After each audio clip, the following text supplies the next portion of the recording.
secret of teaching online with Blackboard. And we're going to have this every Thursday this semester throughout the semester, so you can actually look at the schedule and see what's coming up. And I think a lot of these sessions are really interesting and may provide you some ideas while you are preparing for your online courses or even for the face-to-face class. And I do want to mention that next Thursday, we have an external guest from SIU, Southern Illinois University at Carbondale. She's going to show us how she teaches online with social media. And I have saw her session in the conference. It was really interesting. It was interesting. So I will highly recommend you stop by again next Thursday. Even share this with your colleagues, and hopefully, you can get something from these sessions. So here is Kevin. Right.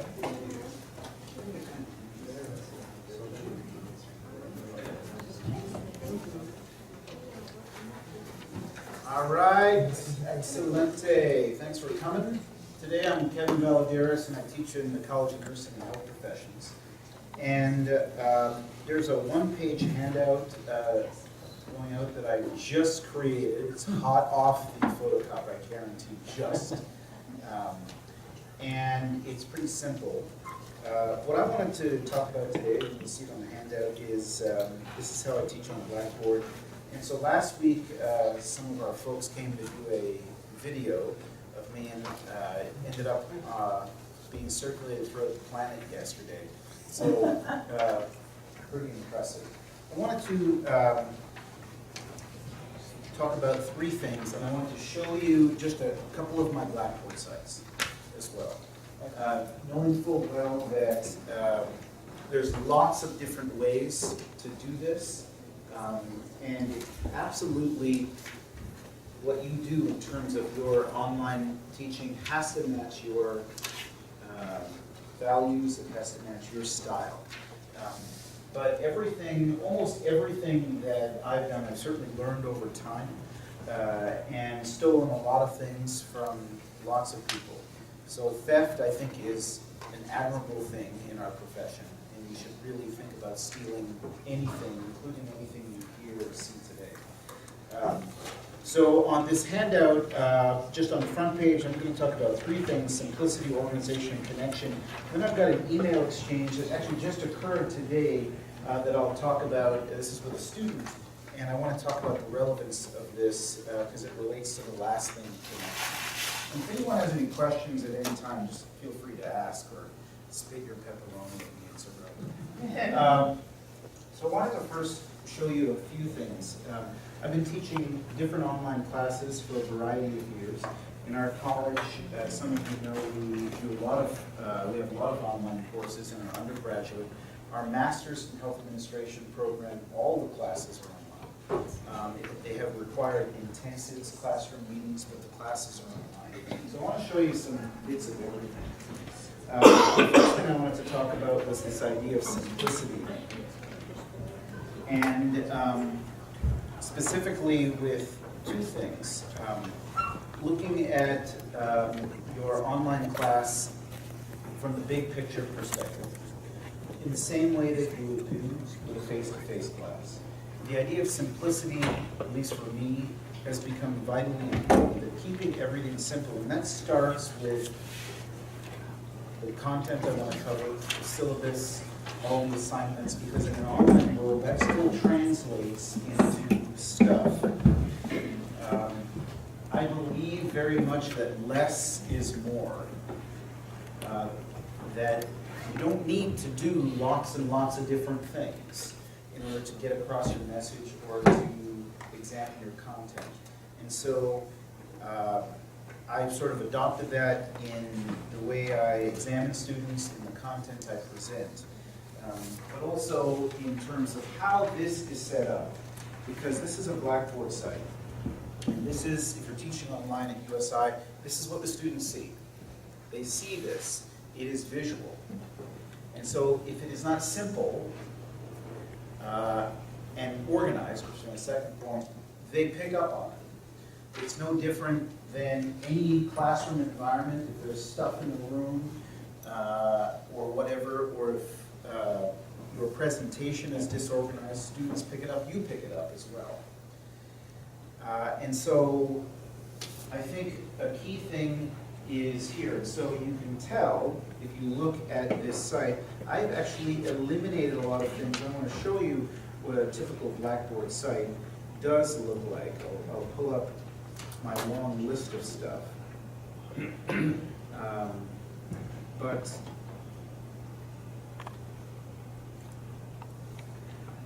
so this is a shell that, if left untouched, is what exists, is what we have to deal with. And this is unique a little to our college. We have an emblem up here. But all kinds of things here. All kinds of things in the front. And the reality is, I use about 20% of what's on here. And so if I'm going to use 20% of it, I want to clear up the other 80%, just get it out of the way. From my perspective and for the student's perspective, because this is what they're seeing. And if there's nothing in groups, or they click on it and it goes to something generic, my thought is, why is it there to begin with? What does this have to do with my Blackboard course? And if there's some things here, but the links might not work, that creates a bit of an issue. And so because of that, I think the simplicity part works quite well. The first thing I do at the beginning of every semester is literally do a house cleaning. I clean the Blackboard site up. I eliminate things. I just take them off a viewable format so I don't see them, and so the students don't see them. And the stuff that's up there is actually labeled specific. Like in this class right now, there's a week-long quiz going on. This week, it started yesterday and it goes, and so it says right here, online quiz 2 is live, and there's exclamation points. And I've told the students, whenever there's exclamation points, it means you got to do it. It's ready to go. And so it's an inherent message to them. And so the idea is keeping it simple. Now you'll see up at the top, this is a message that I put up. And it has different things. I finally got the grades posted because I'm inherently always late with grading. But I've sort of learned over a while that a little humility online goes a long way, even if it's not true. It's really true. This is all teaching is strategic, and I think all of you know that as well. This is true. I just finally got the grades up. But I put it up. Online quiz is posted. Thanks for spending the week discussing margin versus mission. This is in the discussion board. In the meantime, check out the content related to outpatient care. That's our topic for this week. So let me go to the organizational features of the second part. I've just learned this over time, that to stay organized online is actually, honestly, more important than anything else. More important than anything else. Because if the Blackboard site is organized and a quiz is supposed to start on Wednesday and it does start on Wednesday, that's a great thing. Now, sometimes that doesn't happen. I'm late putting up stuff. I'm late putting in grades, or things get in the way. But I'm striving to be organized. And so I'll just go through a few things.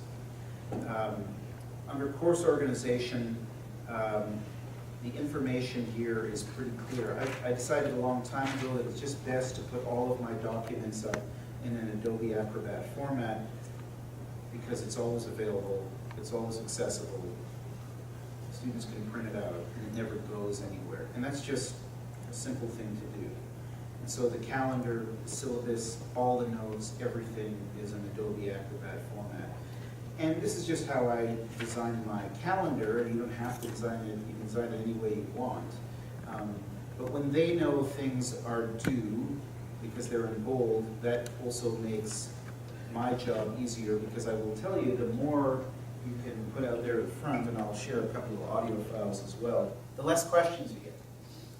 I rarely now get email questions about, I don't understand this, because I'm doing what's called a preemptive strike.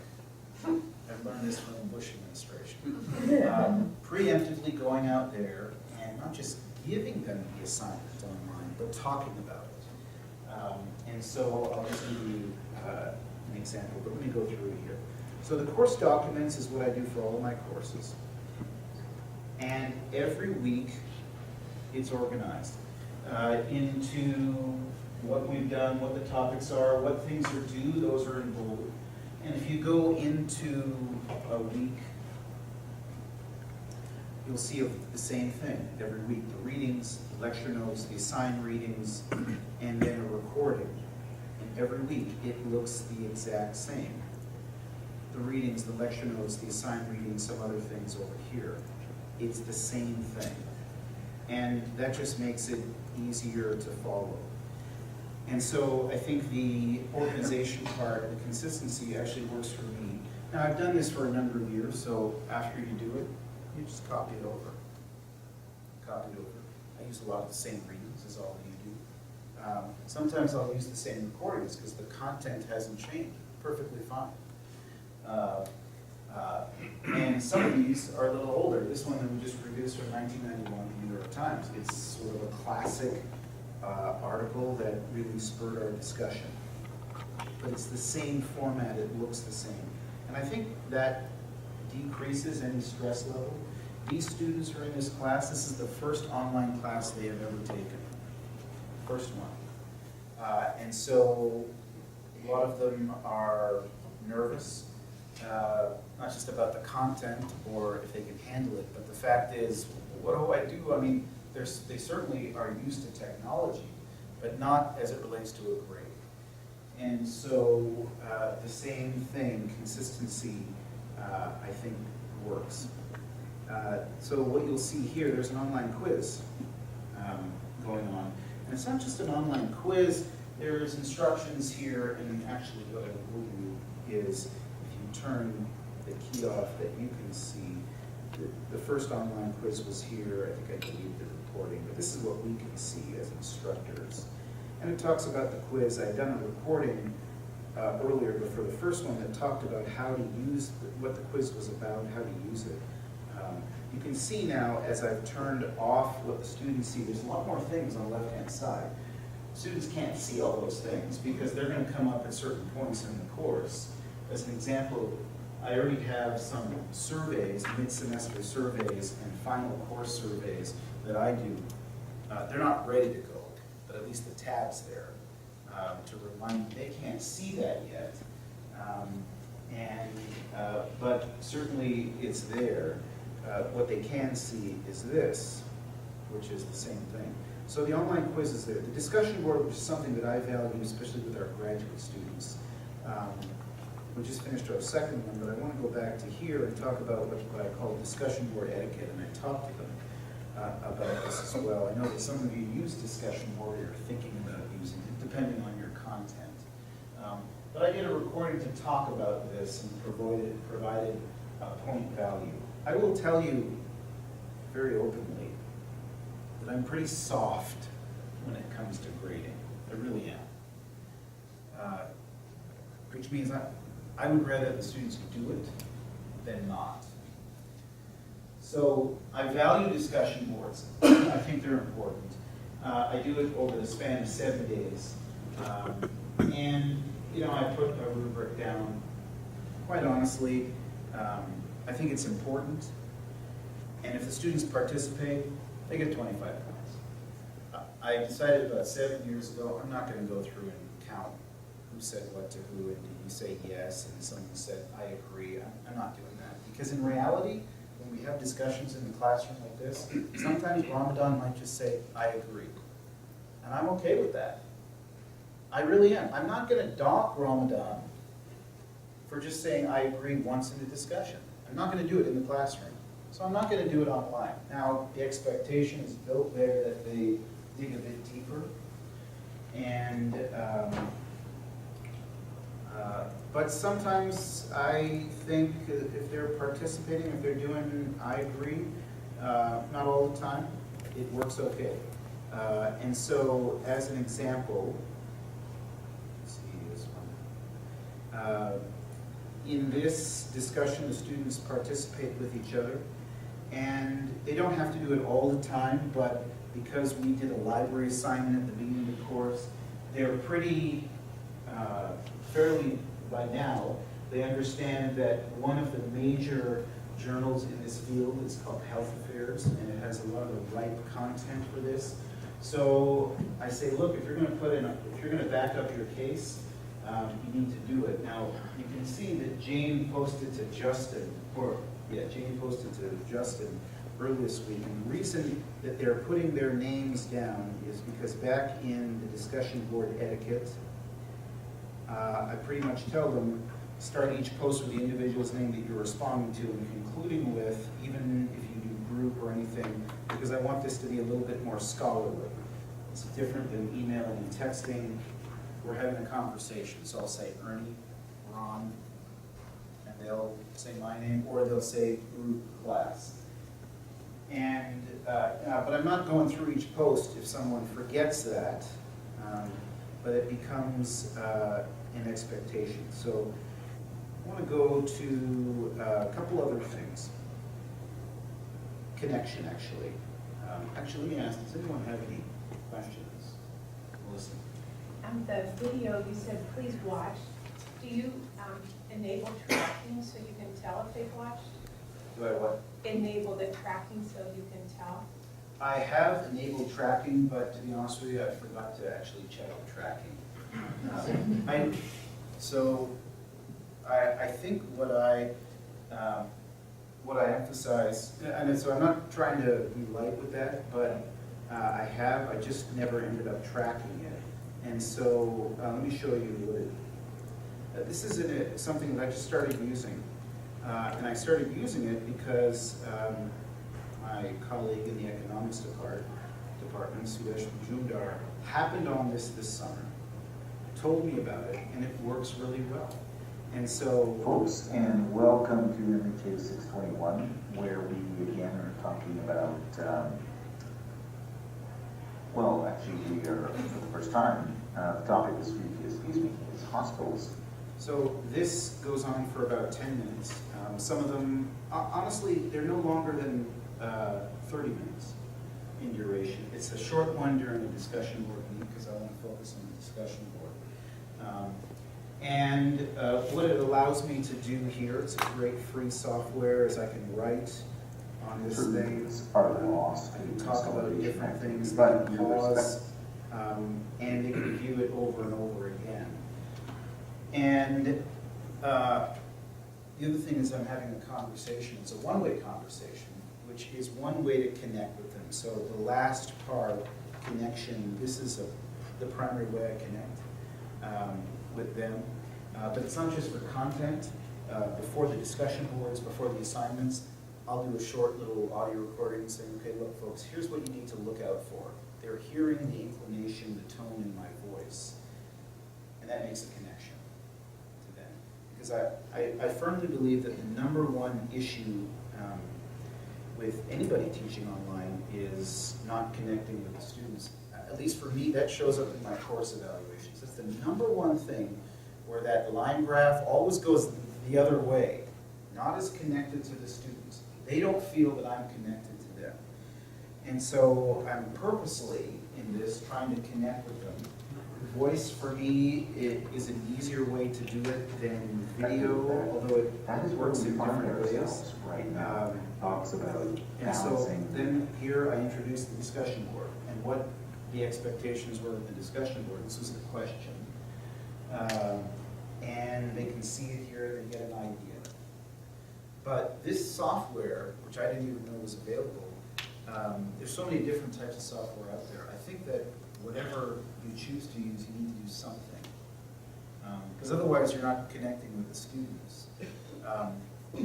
Now, to be honest with you, just like some of you, I've gradually built into this. I was not any type of expert.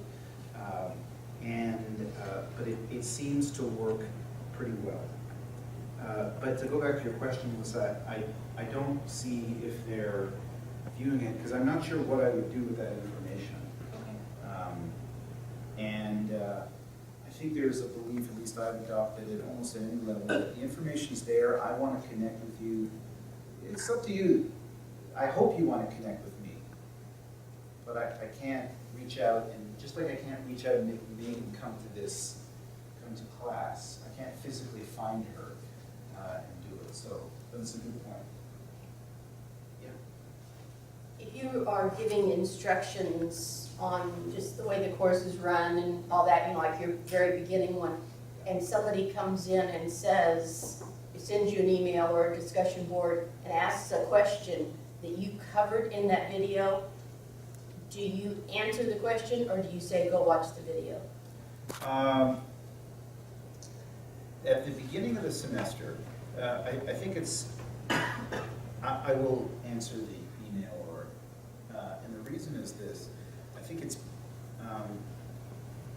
we don't have a long period of time in the start of the semester to connect to the students. Either we do or we don't.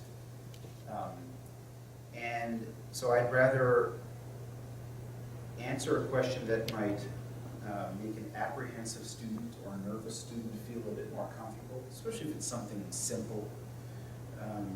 And then just sort of say, go to the video. Now I'll answer the question and say, go to the video anyway. But I think that 1 week, it's sort of like, you know, first encounters first meetings make a difference, first impressions. The first impression with the Blackboard site, I think makes a difference as well. But I'll tend to answer the email initially.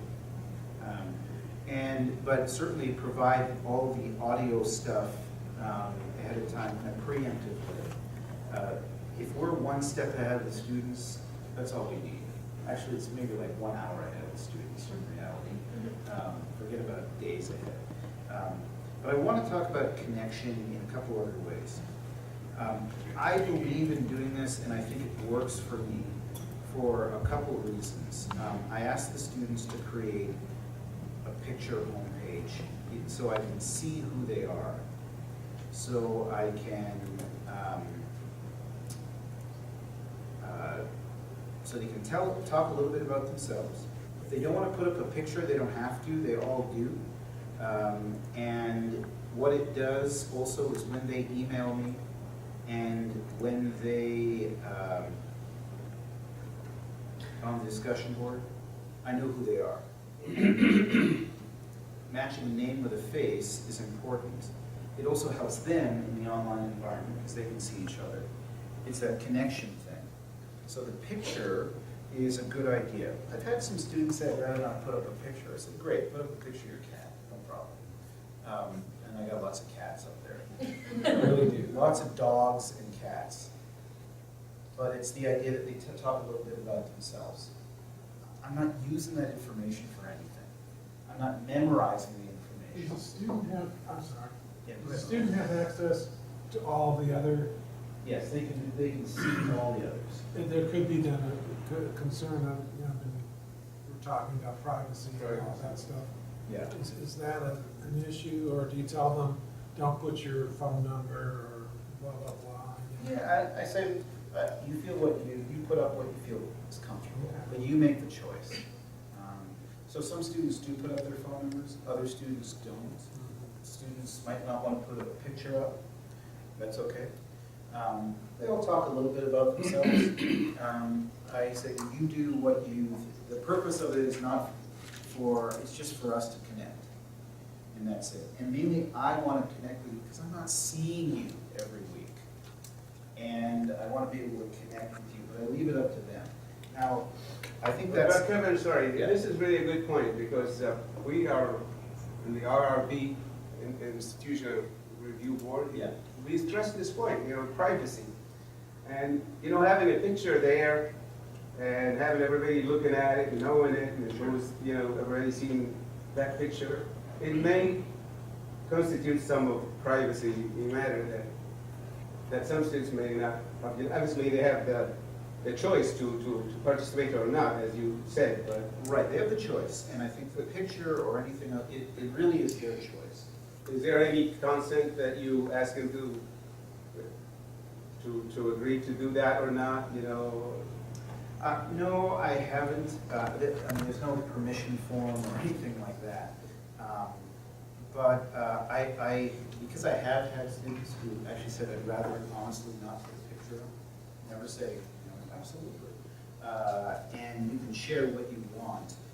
It's certainly not a mandatory thing, because certainly the idea of privacy is there. However, in an online environment, especially if there's discussion board expectations and other things where we don't see each other, there is, I think it has to be understood that there's some degree of communication that has to occur between students and between student and instructor. Right? And also, I think this may be obvious, but it's important to add that it's only the members of the class. I'm thinking of composition courses where I would create a site through Blogger, and then it was a huge problem because they would have ads for intimacy aids and things of this nature. But you know, when it's closed to the members of the course, Sure. you know, I don't think the privacy concern is near what it would be with the internet at large, right? No, I mean, that's true. However, you know, a student can certainly, as they can with my site as well, you know, they can, lots of students have said that I'm at home and my spouse is looking at all the pictures. But that's okay, I mean, that happens all the time. You know, they're on their laptop at home and their spouse is sitting beside them looking at what they're doing. And so, I haven't, I've just made the option available not to put up anything at all. Yeah, really. What I do in my class, I open up a discussion board that it's at the beginning of the class. I introduce myself, I tell them something personal about me, and then I ask them to do the same and share with, and we do this in the classroom as well. Something that you want to share about yourself, something that, what do you bring to this class? And I could see through discussion board that they actually connected each other. Oh, okay, so, you know, oh, I'm taking the same class, I'm working at the same hospital. And they create connections by using that discussion board format. And if I may add to that, I do think that one of the biggest complaint people concerned about online teaching is that the connection. You do not meet with your student in person anymore. So having activity like this considered as ice-breaking activity that really allow you to start formulate this learning community before the curriculum start. And again, Kevin suggests, you know, you can share anything, not a picture of yourself, could be a cat, could be, you know, a neighborhood where you live or anything. That just allow them to kind of create that connection, which I think is valuable to allow students to engage with the class. So.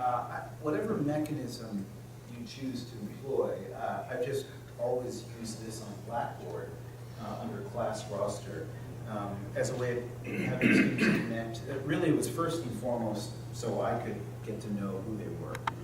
As I was getting messages, as they were posting on the discussion board, I could get a sense of who they are, and it really works. So the second thing in terms of connection is certainly a discussion board where they're connecting with each other. And so, you know, really short posts, it doesn't matter what it is, but again, they sort of adopt the philosophy that this is almost like an old-fashioned letter. Jamie, blah, blah, blah, blah, blah, and they write their name down. And everyone can see that, and Jamie and Elizabeth are posting, and that's a connection as well. So the discussion board is it's actually a much better connection among each other. Again, in the discussion board etiquette, I think you can set it up any way you want. If you want folks to post something to you and maybe to two other people, it doesn't really matter, as long as they're engaging it. Because the reality is, even in a discussion in a classroom, not every single student participates. In fact, it would be volatile if everyone participates. It would take too much time, it would be loud as hell, it would never work. So we control our discussion in the classroom. We say, Ron, go ahead, he has his hands up, and then Pat's going to respond, but we sort of facilitate it. I think the same thing is true, that everybody posting all the time is ridiculous, because it's very hard to decipher the content. But I will say this, I think the discussion board is useful, it's educational. It accomplishes something different than an exam or a paper. My sense is it needs to be weighed differently, as it might be in this type of environment as well. And a lot of students can learn something by reading and not necessarily by posting. just like they can in this environment, listening. And so the connections can be done in different ways. So the last point I wanted to make in terms of connection is outside of Blackboard. So I want, if you could turn over, this just happened today, it was sort of fortuitous. So the discussion board ended yesterday, and at the very bottom, you can see one of the students in the class. Let's bring her up, shall we? Christy, over here, that's Christy, right there. She asked me a technical question, I didn't quite cut it. It was about the discussion board, and there were two sections of the class, and her part wasn't visible, it didn't appear, and she asked me, did I do this correctly? So my response was, thanks for your email.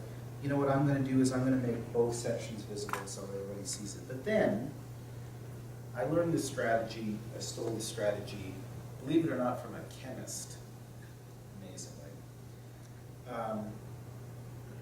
To pick a couple students out in the discussion board, or even in a class participation, class discussion, and look at one of their discussion board posts, and especially if it's something interesting, and go offline, go out of the classroom, and send them an email. So, and I've been trying to do this every time we have a discussion board. I'll pick one of the students and say, can you comment a little bit more on what you put in the discussion board, but I do that via email, because I'm really interested in it. So I did that to her, and she responded just about an hour ago, and I put her response down. But the most important part, and I'm not saying this to make myself look any better, but if you look at her last line, you know that you connected with a student. Quite honestly, I took her post, I put it in an email, she responded back with a paragraph, and there's a connection. So this, what I've started doing, and I try and do this during the discussion board week, is I'll take one or two students, and I'll take some of their posts, and I'll go offline and email, and ask them for a little bit more feedback. It's a way to connect with the students. Not everybody, not all the time. You can do that in the classroom as well. You know, in the afternoon, if Chuck says something brilliant, which is unlikely, if he does, I'll email him and say, Chuck, that was really provocative. What did you mean by this? And what it is a connection, because in reality, it's the faculty member going out of the course to connect with a student on purpose, and it builds up this relationship. Now I'm interested in doing it because I'm interested in the question, but I think it kills two birds with one stone, honestly. It's a connection. You do that when you have class sizes upwards of 80 to 100 and some? You can do it with, I teach a class, an undergraduate class of 120, and it's not online. But because I can look at their class picture, and I'll notice that, this matches the student. If they said something, I will definitely, in fact, I think it's even more important to do it in a large class. You don't do it with lots of students. I'd say one at a time. And this is the only one I'm doing this week. But you're sort of just going offline, or even saying something, thanks for that comment on the discussion board. It was very informative. That's it. And you're connecting with people offline, and it also gives you a little bit of feedback. I mean, I have no clue at this point if the students are getting anything out of this course, because I haven't done a survey. I really don't have a clue. This gives me somewhat of a clue. Now, not a great clue. It might make me feel good, but at least I'm getting some sort of clue. I think they appreciate to see, because I do the same with my students, and at the evaluations at the end of the semester, you will see comments. She really reads our posts. It's great. So they are very happy when they see that you pay attention to what and it's not just to grade them. Yeah. So I don't know if, that's really all I wanted to talk about. Simplicity, organization, and connection. It's sort of a big picture for me. It's not really about nuts and bolts, but I think it's the bigger picture. But I would absolutely say that, it has to fit into your content, to your class. sometimes when you try something, it screws up, it blows up in your face. But I think those three things really, at least they've made a difference for me in terms of how I teach with Blackboard. I'm not going to stop doing these three things.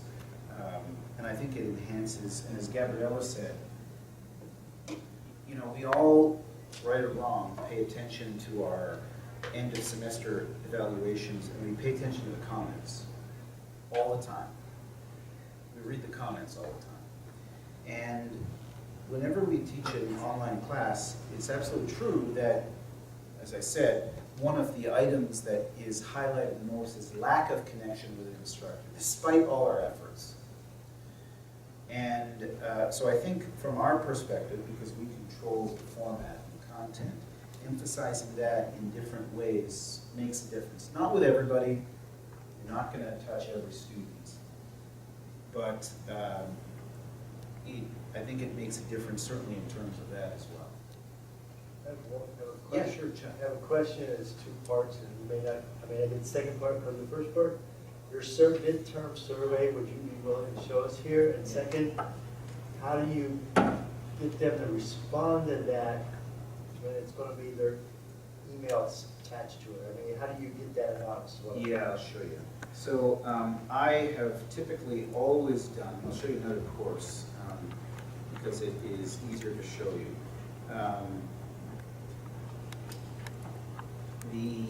A mid-semester survey. And the mid-semester survey, there it is right there. I'll do it about between the 18th and 25th of October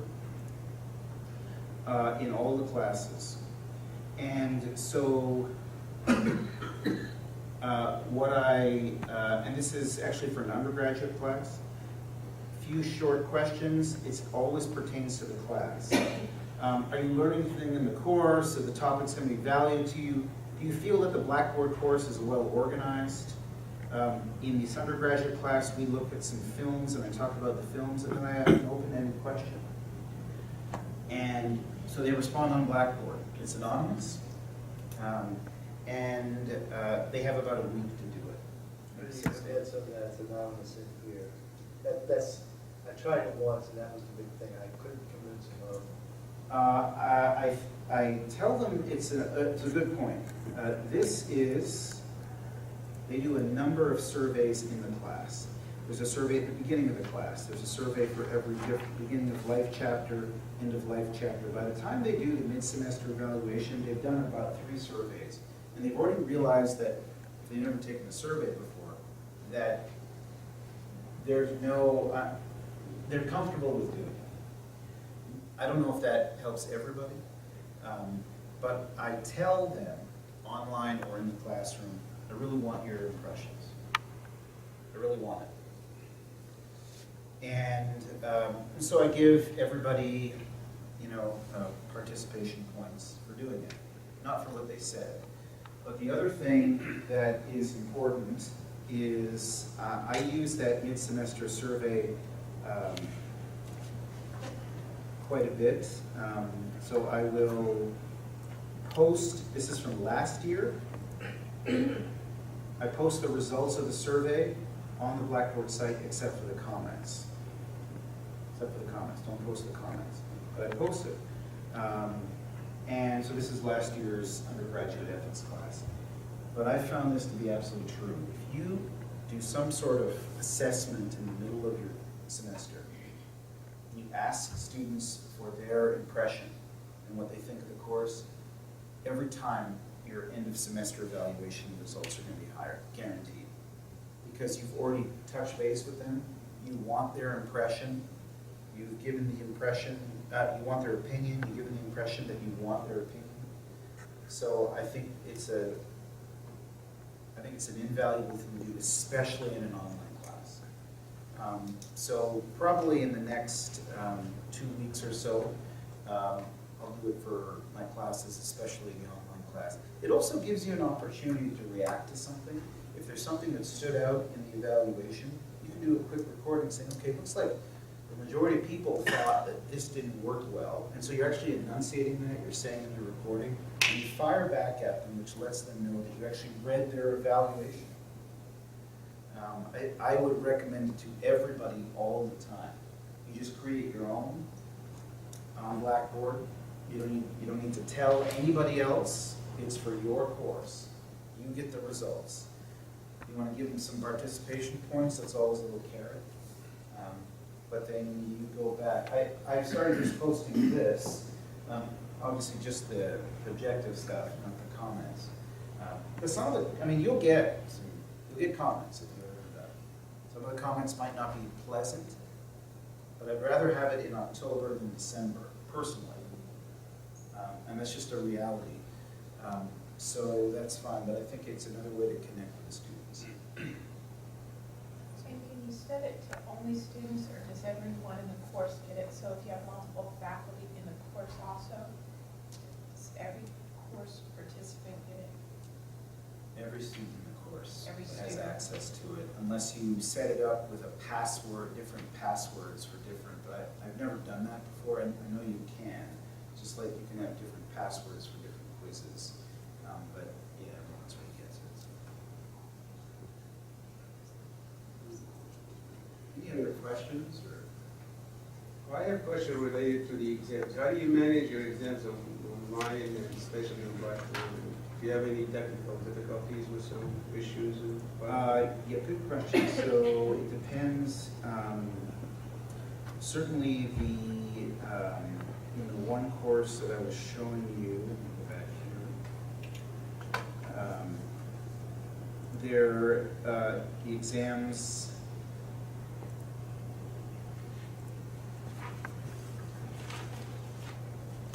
There is, obviously this is from last year, I just copied over because this is not done until December. But there's a podcast, there's a recording that explains the exam. So they hear from me, they just don't, this exam was a short answer exam, so a little different, they could take it home. They have a week to do it. But I created a podcast explaining the exam, not every question, but explaining the expectations and all sort of the nitty-gritty about it, and these things were things related to the exam. So for the short answer exam, if they have a short amount of time, I think if you set up the exam parameters early, like, is it okay if it's open book? If it is, great, say it. Is it okay if students work together? If not, say it, but if it is, say that as well. Those things matter, and then it clears up confusion. I use the audio recording to enunciate, to say a lot of that. For the online testing exams, and a lot of you have given online exams, multiple choice type exams, there's all kinds of different ways to set it up. But I think, again, keeping it simple is important. So my multiple choice exams, specifically for the large classes, are very short. They're 10 questions. 10 multiple choice. Partly because if I grade an exam that's 40 or 50 questions, there's just a greater chance of the technology screwing up. And I don't believe that I can judge someone's content knowledge in 10 questions in the same way that I can do it in 50 or 100. But if it's 10 questions, it's a little bit easier mechanically and technically to manage. The simplicity also comes from the fact that the question, this has been a very challenging thing for me at the beginning because my exams were just basically the same exams I gave in the classroom. Everyone was put away their notes, their materials, and did the writing. And it's a very different environment online, as you know.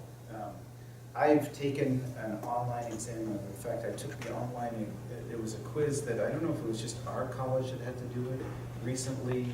It was like a HIPAA quiz, something like that. I had my notes out all the time. I had Blackboard, I had websites up. I was cheating like you wouldn't believe because I needed to get the damn thing done. Oh, was that? Oh yeah, I was looking at 5 different screens to get it done.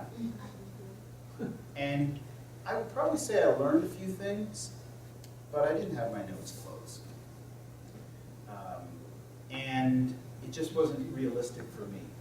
I take that as an example that I sort of switched my format around, and this might be something that some of you disagree with your content. I don't know if it makes a lot of sense in a traditional online environment to have a closed book exam. I don't think that makes any sense. I just come back to my Furtway example. You can have resources like in the distance education office where a student goes and they're monitored. But, Christy lives in St. Louis and she's not coming to the IT office. So I'd rather that the exams are set up where I essentially not only assume that they're using their book, I actually mandate that they use it. I'm not going to find the examples word for word in the book. They need the book as a resource. And that's a total change in format.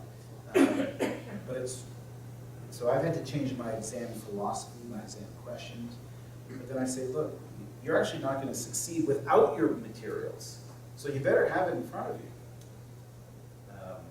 And part of it is sort of the real world application. We don't send people, in this case, into healthcare and saying just memorize everything. You need resources around. But it also alleviates any issues I have with the exam stuff. Technical issues still might be there, but I think, honestly, minimizing it to a short amount of questions has really taken a lot of this away. I can see how I guess. nursing though would, that's a little different deal. I mean, if they don't learn their stuff, really learn their stuff, and you can't verify that they've learned their stuff, It would be. they could cause a lot of problems when they get out of the Although I was just talking to a colleague upstairs at the School of Medicine, Gail Edwards, and he said all of the medical school exams from first to fourth year, the traditional exams, are all given online. Every one. IU as a med school has done this now. Every exam is given to the medical students online. It's secure, safe, they have everything, but they also certainly can have their books on them. It's to the medical students. So I haven't seen the system that they use, but faculty are very comfortable with it. And if they're comfortable with it, I'm okay with a med student doing the exams online, even though they take all their tests, their didactic stuff in the classroom or the clinical environment. Their traditional exams are all given online through the system. And if I may add to that, I think it really depends on your teaching philosophy and also the discipline you're teaching. Like problem-based learning, you actually need the skill to solve a problem, a lot of formulated thing. In that point, that skill is required to acquire before you can move on. For information like nursing health profession, depends on the discipline. Sometimes it's more important for the student to know where to find the answer versus to actually know the answer, because it's impossible you can know all these healthcare stuff because it changes all the time.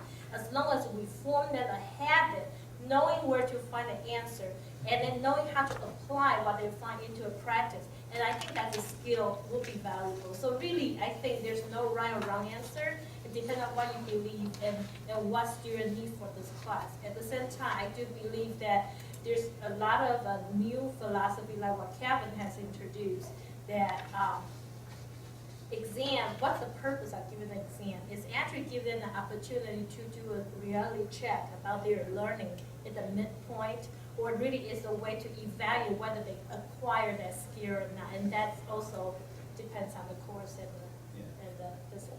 You know, I haven't seen any empirical evidence personally that says testing and knowledge attainment are equal, or the same, or even correlated or significant. I mean, I really haven't.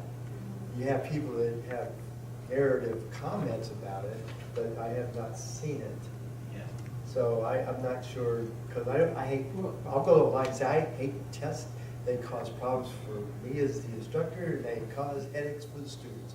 But give them because that's the so-called expectation. But it just, I agree, and I actually teach that, or, do things that way. The concern I was trying to express was that the brand, the nursing brand, is that we, they advertise 100% of students pass the whatever that exam is. Oh, I wasn't checking that, you know, sorry. Oh, okay, I'm sorry too. But I was trying to get at, you know, because of the goals of the particular department, they may be teaching, just like they argue at high school, they're teaching towards an exam. You know, and so I think that does affect their concern. I'm thinking about the cheating aspect of things, having greater security and that sort of thing, so that nursing students in particular can't cheat their way through a degree, essentially. And I do want to remind faculty members to think about this. What is the expectation? You know, what can you do to actually improve students' learning outcome? And I think that's really our ultimate goal. No matter through exam, no matter through discussion, no matter through learning activities, as long as students are engaging, feel the ownership of this learning, and actually get something from this class, I think that's where we want to accomplish. So it doesn't matter how you deliver the exam, how you conduct your activities. It's really the goal.